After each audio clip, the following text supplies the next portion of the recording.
Bismillahirrahmanirrahim. Assalamualaikum warahmatullahi wabarakatuh. Kembali lagi bersama saya Reni Dwi Saputra. Di video pembelajaran kali ini saya akan membahas tentang mengenali istilah-istilah di properti ya teman-teman, dan keuntungan untuk bisa membeli di properti atau perumahan. Nah mungkin buat teman-teman atau keluarga di luar sana nih yang ingin ke depannya mengambil perumahan atau ingin lebih mengenali atau ingin lebih tahu nih mengenai istilah-istilah di properti itu seperti apa. Nah, mungkin saya sedikit akan membahas di video pembelajar kali ini ya teman-teman ya. Nah, biasanya sebelum kita ingin mengambil perumahan atau ingin beli perumahan, yang pertama kita pasti akan mencari tahu nih lokasinya. Nah, di lokasi sendiri kita pasti akan mencari tahu tentang lokasinya strategis atau tidaknya, tempatnya nyaman atau tidaknya, dan juga akses jalannya eh, baik atau tidaknya. Mungkin itu yang hal yang biasa kita temui teman-teman ya, yang atau yang kita cari pada saat kita sebelum pengambilan perumahan. Nah, setelah itu juga biasanya kita jika sudah bertemu dengan marketing atau ngobrol dengan marketing di perumahan, kita akan mendengar istilah-istilah seperti set plan. Nah, set plan sendiri itu adalah denah ya teman-teman, atau peta lokasi. Jadi di situ kita bisa memilih blok atau lokasi yang ingin kita pilih atau yang kita inginkan teman-teman. Nah, di situ juga ada yang namanya fasum. Fasum itu fasilitas umum teman-teman. Nah, ada juga yang namanya hook ya teman-teman ya.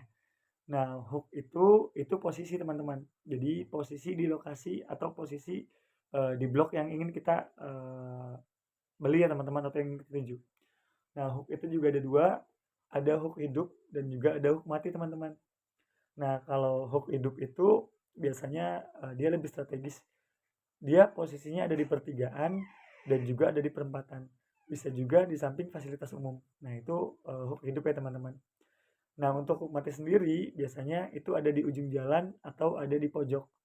Nah, itu hook mati teman-teman. Nah, mengenai sertifikat sendiri kita eh, ada dua ya teman-teman. Yang pertama ada yang namanya SHGB, itu istilahnya atau artinya sertifikat hak guna bangun, dan juga ada yang namanya SHM. SHM itu sertifikat hak milik ya teman-teman ya.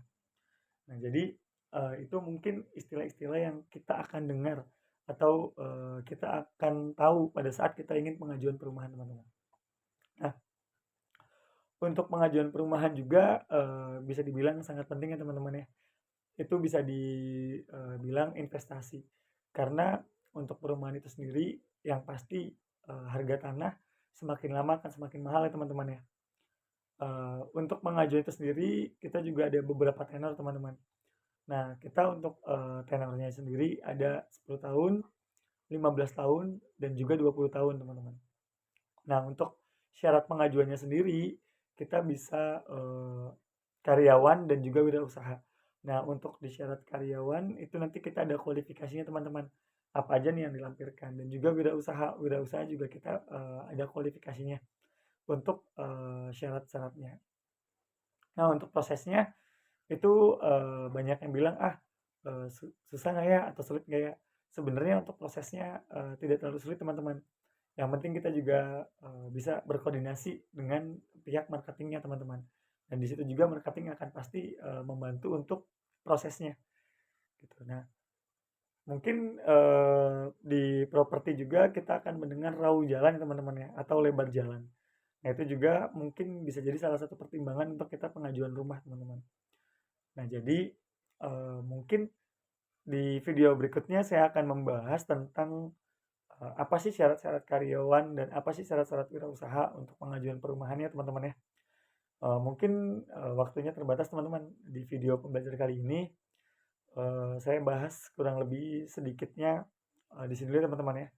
Nanti saya akan bahas di video selanjutnya.